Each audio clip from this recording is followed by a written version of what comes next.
Daddy ring chain బ్యాసెట్ ఆడి daddy మా కష్టపడి సంపాదించానమ్మా నేనా. అబ్బా ఏం కష్టపడావు డాడీ? ఎంత కష్టపడి సంపాదించానో ఆ కష్టం మీ అమ్మకు తెలుసు. అడుగు పో, మీ అమ్మ తెలుస్తుంది. మా అమ్మ అడుగుతా ఉండు డాడీ. అడుగు. డాడీ బంగారు వస్తువులు వేసుకున్నాడమ్మా. ఏం కష్టం చేసి బంగారు వస్తువులు వేసుకున్నాడమ్మా?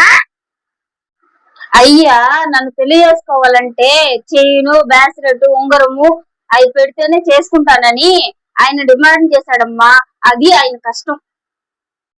ఏం డాడీ భలే కష్టపడ్డావే. ఇప్పుడు అర్థమైందా మా కష్టమా? అర్థమైందిలే, ఇదేనా నీ కష్టము?